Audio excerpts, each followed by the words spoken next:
எத்தனையோ பேர் அவர் பெரிய ஞானி என்று சொல்வதை நாம் கேள்விப்பட்டிருக்கின்றோம்.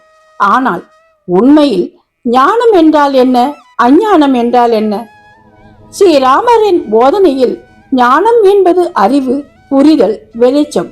அஞ்ஞானம் என்பது அறியாமை, இருள், மாயை.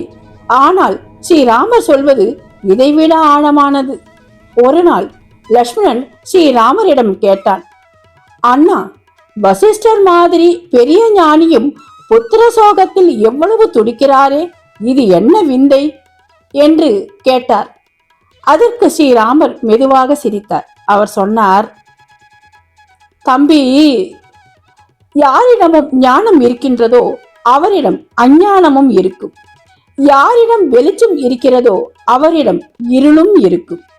யாரிடம் நல்லது என்ற எண்ணம் இருக்கின்றதோ அவரிடம் கெட்டது என்ற எண்ணமும் இருக்கும். யாரிடம் சுகம் என்ற உணர்வு இருக்கின்றதோ அவரிடம் துக்கம் என்ற உணர்வும் இருக்கும். ஆகையால் தம்பி, நீ இரண்டையும் கடந்து செல். சுகத்தையும் துக்கத்தையும் கடந்து செல். ஞானத்தையும் அஞ்ஞானத்தையும் கடந்து செல். இந்த போதனையின் அர்த்தம் என்ன தெரியுமா? ஞானமும் அஞ்ஞானமும் இரண்டும் மாறுபட்டவையாக தோன்றினாலும் இரண்டும் மனதின் விளையாட்டு. மனதின் இரு முனைகளில் ஒன்று வெளிச்சம், ஒன்று இருள். ஆனால் நீ இரண்டையும் கடந்து சென்றால் நீ காண்பது உண்மையான அமைதி.